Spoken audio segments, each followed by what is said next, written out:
All right, welcome to the season finale of Looking Forward. It may only be 12 episodes, but it does feel like a huge accomplishment considering this was a completely new platform for us. Absolutely. We started with a vision to explore how AI and technology are reshaping the world. And this time of year feels like the perfect moment to reflect on that journey. The end of the year is always about reflection and setting new goals, which makes this conversation so timely. Right. As we approach 2025, it's not just about looking back on what we've learned, but also thinking about what's next for businesses, individuals, and society as a whole. So, today, we're diving into some of the most exciting developments we've covered, sharing a few resolutions, and making bold predictions for the year ahead. I'm Jen, Director of Operations at Ampersand.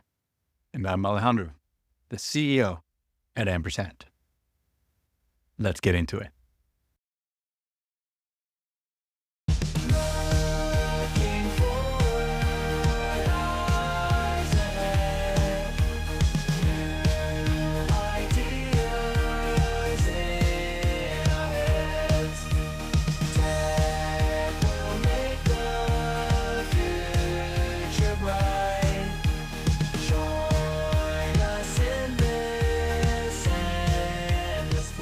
All right.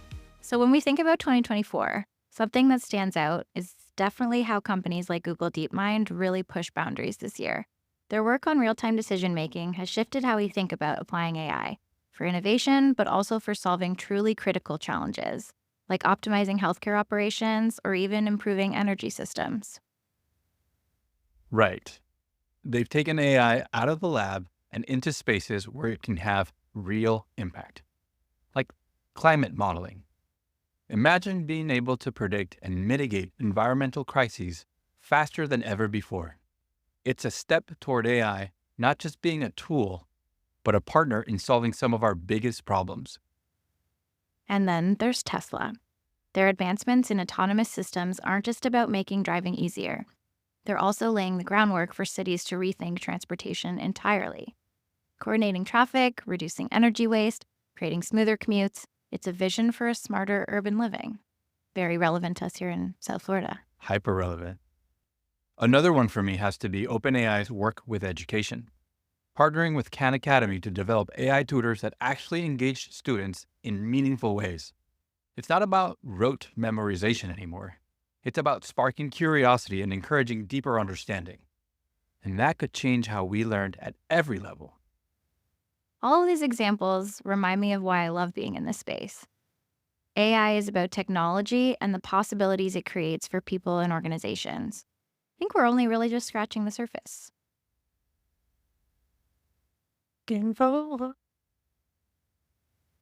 All right, AJ, let's talk about resolutions. What's top of mind for you as we head into 2025? I really want to focus on using AI to improve decision-making processes. No surprise there. Predictive analytics is such a powerful tool, but so many companies still don't know how to use it effectively. Whether it's in healthcare, like predicting patient needs, or retail, where demand forecasting could save millions, the potential is enormous. Yeah, I totally agree. That's a great one. For me, it's about accessibility. I've been thinking a lot about how we can make AI tools more inclusive, especially for people with disabilities.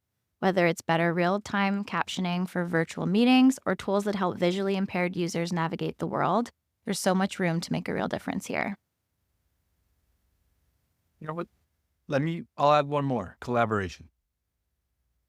I want to see AI driving better alignment within teams, especially in hybrid work environments. Tools that balance workloads, suggest smarter schedules, or even streamline communication across departments. That's where we can really unlock productivity. And you know what? I'll add even one more, personal. That's right, All right, tech resolution for 2025. do it. I'm going to start charging my iPhone far away from my bed. Okay. Why? Well, to limit the amount of pickups Yeah. midnight Mm-hmm. or in the middle of the night, to allow my brain operating system to reboot every morning Mm-hmm. fresh so that I can set my own narrative and Yeah, priorities. I like that.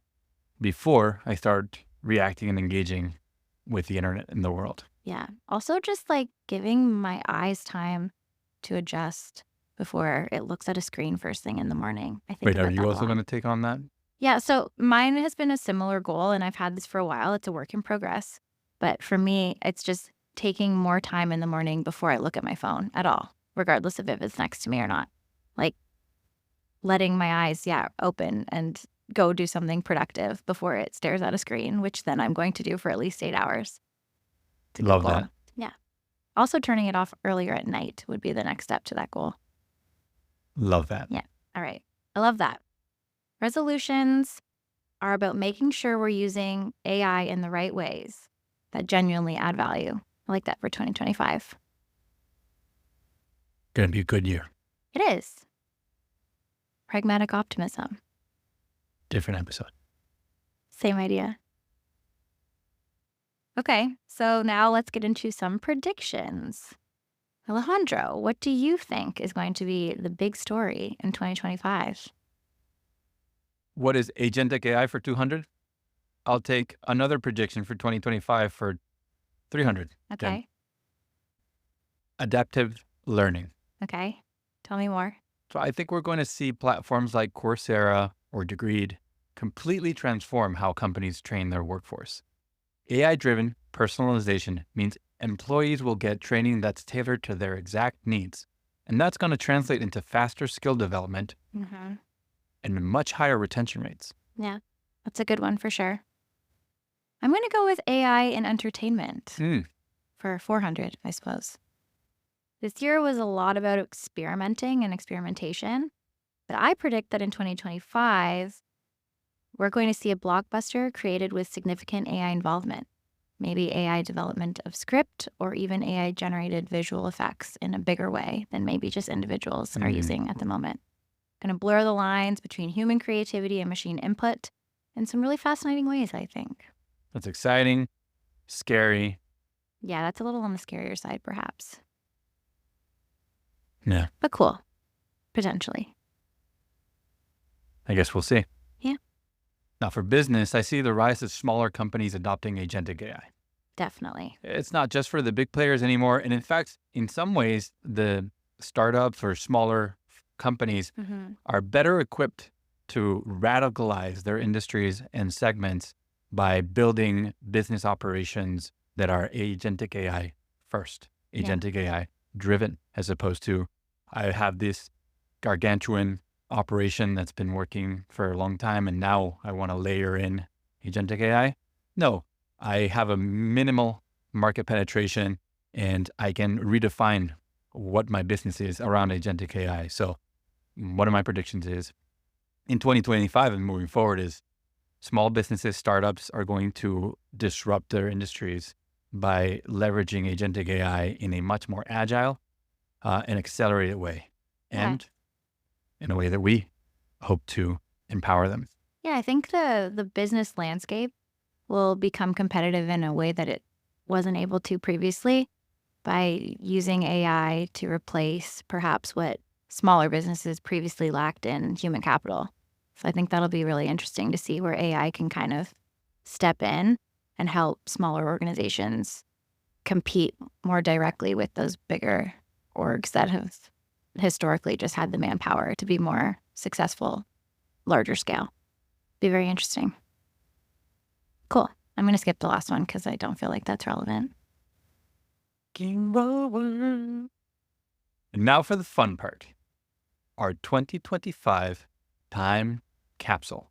Jen, what are you putting in? So I think it has to be a commitment to ethical AI.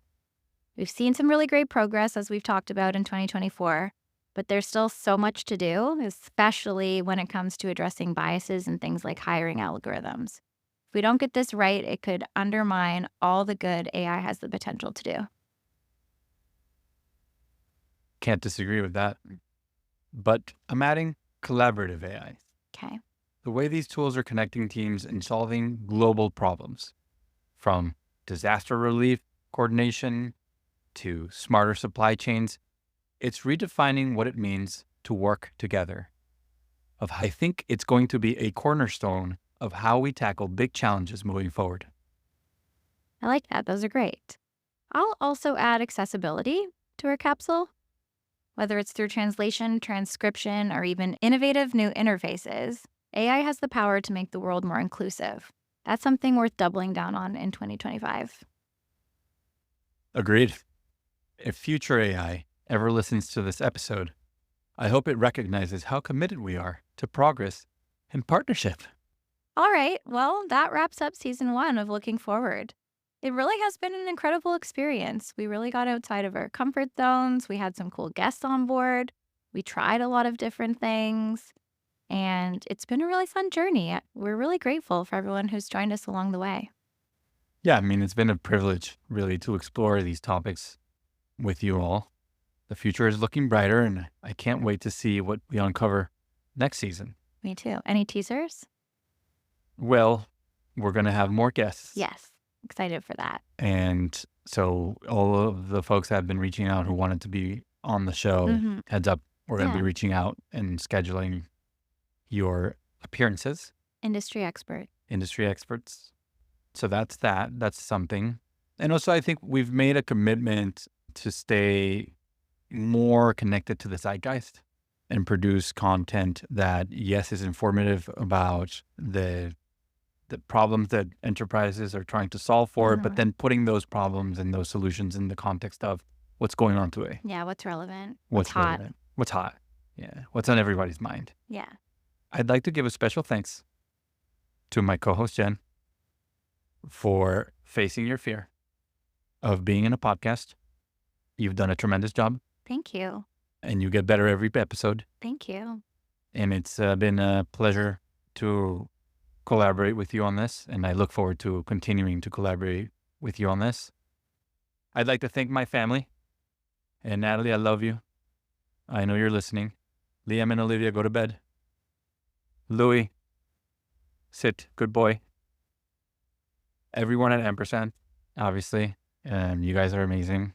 This was a great year for Ampersand, a year of a lot of learning, a lot of growing, some pain, some gains, but I think a lot of relationships that have been emboldened, and definitely looking forward to kicking some butt next year. Yeah. Together. It was a brave year. Yeah. That's the word I would use to describe it, as Ampersand. Yeah. We were brave. We were. Yeah. We showed up. Yeah. And we did not back down from the fight. No, we did not. And obviously, I want to thank the listeners. Yes. Our clients. Yes. Our Ampersand consulting clients. We have the best clients in the world. Thank you for believing in us, for continuing to believe in us, and giving us the opportunity to work on such cool and awesome projects. Without those projects, we wouldn't be able to sustain the level of talent that we have on the team, because the level of talent we have on the team, if they're not excited about the work that they're doing, they'll find work to be excited about. So yes. And so to wrap up, thank you, Spotify and Apple Podcasts, for featuring our podcast. But yes, thank you to all. I want to personally send everybody a happy holiday season, a happy new year, wishing you all the best in 2025. Much health, happiness, success. May your dreams come true. And if we can help, may we help you. Yeah, here's to an innovative 2025 ahead. Let's have fun. Woo! All right. And until next time, keep looking forward.